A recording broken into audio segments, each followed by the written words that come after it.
Hola, I'm Christian, and today we're talking about the Canon EOS R in 2022 and why it is still worth purchasing. We're going to talk through some of the awesome features and why it is still worth the money.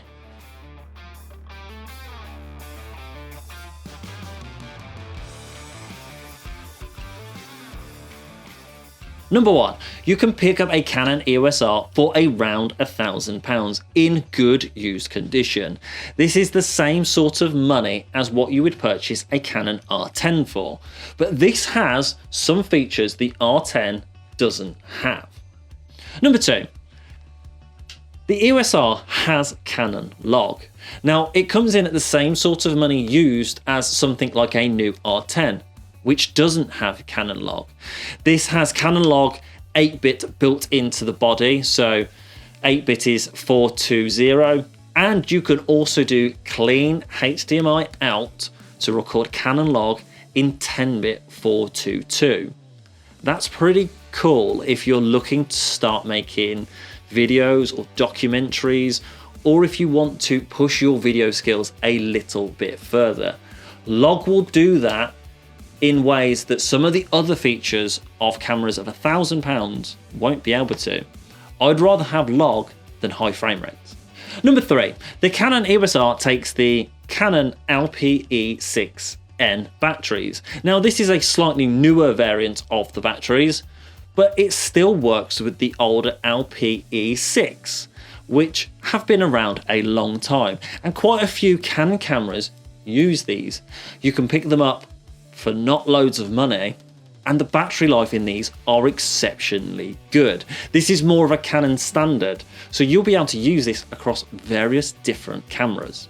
Number four, it has dual pixel autofocus. Although this is Canon's first mirrorless full frame camera, the autofocus in this is still exceptionally good, and it is still better than some of the autofocus systems in competitors. The dual pixel autofocus is exceptional, and it very rarely misses where it's trying to focus on when you have eye track on. For me alone, this is worth it with this camera if you're vlogging or you're doing quick run and gun stuff and you can't manually focus yourself. Number five, and one of my favorite features, a top LCD. This is huge. It allows you to see your ISO, it tells you your shutter speed without having to pull the camera to your eye or open a flip screen. Using a flip screen will drain the battery more. These LCDs on the top are exceptionally efficient and they use very little battery life. I'm a huge fan of these, and now I've had cameras with this, I really struggle when it doesn't have it. It also allows you to take some of the features off the LCD screen so you can see them here. Number six, 4K time lapse. We don't talk about this enough, but if you watch travel vloggers or if you watch YouTubers regularly, 4K time lapse allows you to do those from day to night transitions with a camera just by taking loads of stills and turning it into a video. The EOS R does this at 4K and have been doing it in 4K since 2018.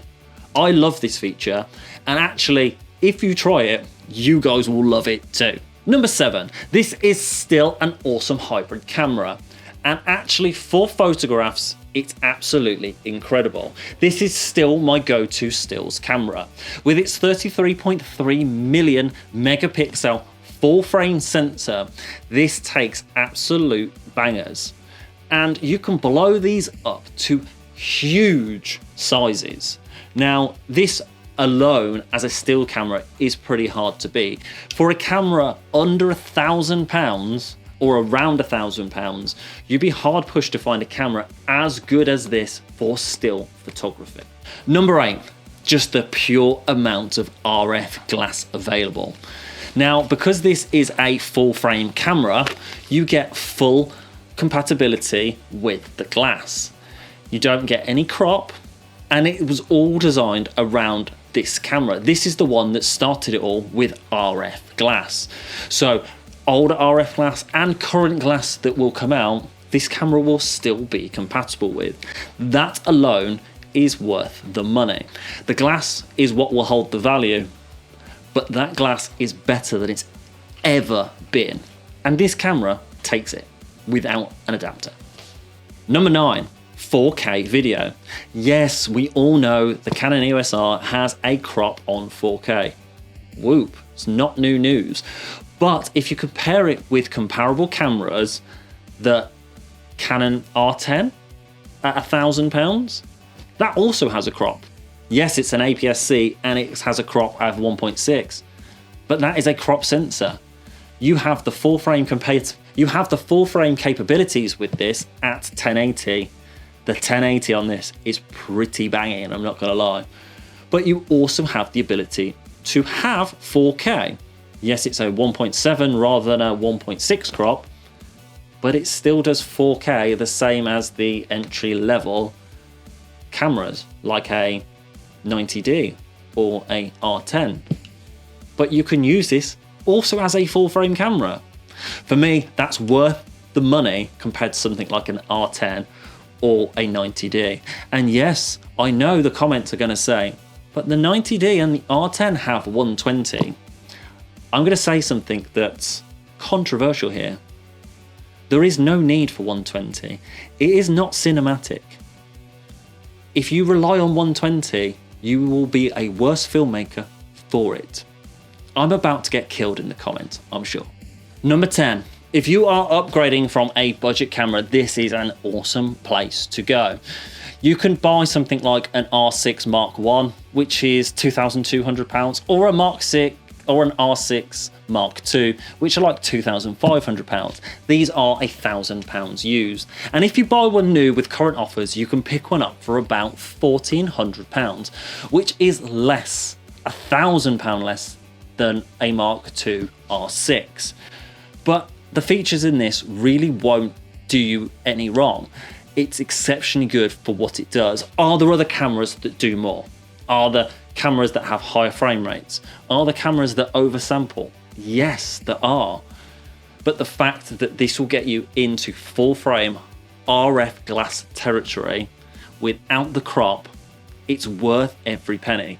I've owned this since 2020 and there has never been a day where I've bought this and I've regretted buying it. It is my favourite camera that I have ever used. And the amount of cameras I've used now is starting to add up, but this is still my favourite. I hope you've enjoyed this video, and if you have, do like and subscribe. And I dare you to hit that bell button so you get notifications on when I release more content. If you agree or disagree with anything I've said in this video, please do write in the comments. We're here, we're a community, and we want everyone to have their opinion. I'll see you soon for some more content like this. Stay lucky.